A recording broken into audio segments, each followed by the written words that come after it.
حضرت عبداللہ ابن عمر رضی اللہ تعالیٰ عنہ، اور ان کے خوبصورت دوست ہیں حضرت عبداللہ ابن عمر رضی اللہ تعالیٰ عنہ. توجہ نہیں فرمائی آپ نے میری بات پہ؟ حضرت عبداللہ ابن عمر حضرت عمر فاروق کے بیٹے ہیں، اور حضرت عبداللہ ابن عمر حضرت عمر بن عاص کے بیٹے ہیں. دونوں صحابی رسول اور دونوں اولادیں بھی صحابی رسول. دونوں بیٹھے تھے، بات کر رہے تھے. حضرت عبداللہ ابن عمر رضی اللہ تعالیٰ عنہ نے بات کی اور وہ چلے گئے. وہ تو چلے گئے، حضرت عبداللہ ابن عمر دیر تک روتے رہے، دیر تک روتے رہے. یار میں دعا کرتا ہوں ہمیں بھی کوئی ایسا دوست ملے جو رب رسول کی بات کرے تو ہماری آنکھیں بھی نم ہی ہو جائیں. وہ میرے پیر صاحب فرمایا کرتے ہیں کہ ایک واری انہوں نے میری اکھیاں چو اتھرو پونجے سن، ہوں تے چسکا پی گیا رونے دا. ایک واری وہ کہتے ہیں نا پیار سے کسی نے آنکھوں سے اتھرو پونجے تھے، اب تو چسکا پڑ گیا رونے کا. میں جب بھی اس کو دیکھتا ہوں تو میرے آنسو نکل جاتے ہیں. تو حضرت عبداللہ ابن عمر رضی اللہ تعالیٰ فرماتے ہیں حضرت عبداللہ ابن عمر نے کوئی بات کی، وہ تو چلے گئے، میں تو دیر تک روتا رہا. بات کیا تھی؟ حضرت عبداللہ ابن عمر رضی اللہ تعالیٰ عنہ فرما کر گئے کہ میں نے اپنے محبوب پاک سید عالم صلی اللہ علیہ وسلم سے سنا ہے کہ جس کے دل میں رائی کے برابر بھی تکبر ہوگا نا، رب تعالیٰ اس کو جنت کی خوشبو بھی نہیں سونگنے دے گا. روتا ہوں، میرے حالات بڑے خطرناک ہیں. صحابی رسول فرما رہے ہیں کہ اللہ میری خلوتوں کو بھی جانتا ہے، جلوتوں کو بھی جانتا ہے، میں کسی کو کس نگاہ سے دیکھتا ہوں رب کو سارا پتہ ہے. کہیں وہ میری پکڑ نہ کر لے، کسی کو میں نے تکبر کی نگاہ سے نہ دیکھا اور رب میری پکڑ نہ کر لے. اور لوگوں دعا کرو اللہ مینوں عاجزی دی توفیق دے دے. اور لوگوں میرے چاہنے والوں، میرے گھر والوں دعا کرو کہ رب مجھے توفیق دے کہ میں عاجزی سے کام لیا کروں. اس کے بعد ایک وہ گروہ، اب اچھا اب اس میں یہ بھی ایک بات ہے کہ کوئی بندہ اچھا کام کرنے لگ جائے نا اس کو بھی تکبر آ جاتا ہے. 5 وقت کی نماز، نمازی حضرات پریشان نہ ہو جائیے گا، یہ ان کے لیے نہیں ہے. تو بندہ ترتیب سے نماز پڑھنے لگ جائے، خیر کا کام کرنے لگ جائے، اب وہ سوچتا ہے کہ لہٰذا میں نماز 5 وقت کی پڑھتا ہوں تو سارے بابے پھر 5 وقت حاضر بھی ہویا کریں. میں کہتا ہوں یار اب یہ کیوں نہیں سوچتے کہ رب نے تیرے حصے میں یہ توفیق رکھی تھی، جب اللہ ان کو توفیق دے گا وہ بھی آ جائیں گے. آپ اس بنیاد پر کہ آپ اب نمازی صاحب ہیں، حاجی صاحب ہیں، اب چونکہ آپ روزے رکھ رہے ہیں، اب لوگوں کو حقیر جانیں گے.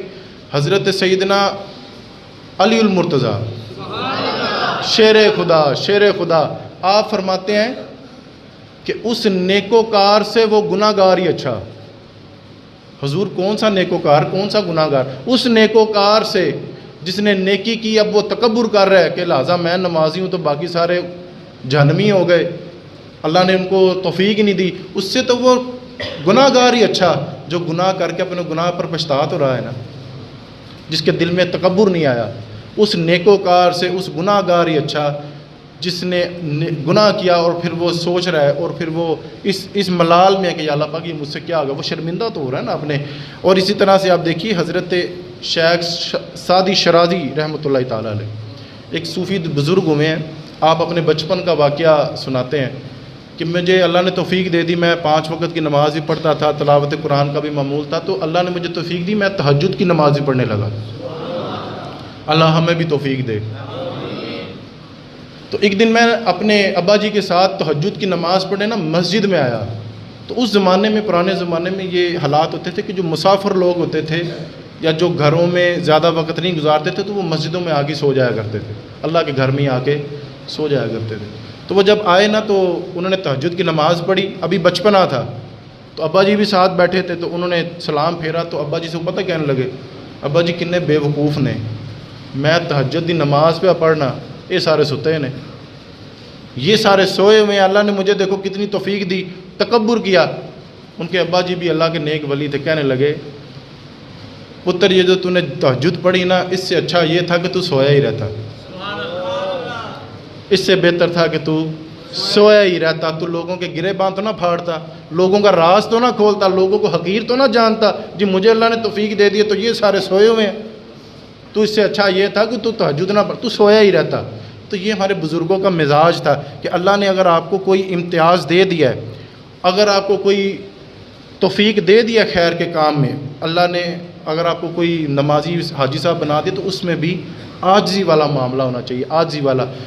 ایک بزرگ گزرے ہیں حضرت فضیل بن ایاز، آپ نے اپنی زندگی میں 60 حج کیے ہیں، 60 حج کیے ہیں.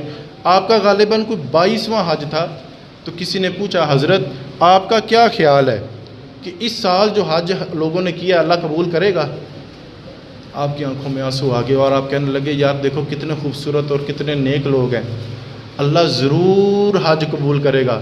اگر کوئی کمی رہ جائے گی نا، اگر کوئی کمی رہ جائے گی تو وہ میری وجہ سے، میری نحوست کی وجہ سے، میرا کوئی کالا عمل ہی ہوگا کہ جس کی وجہ سے کمی رہ جائے گی۔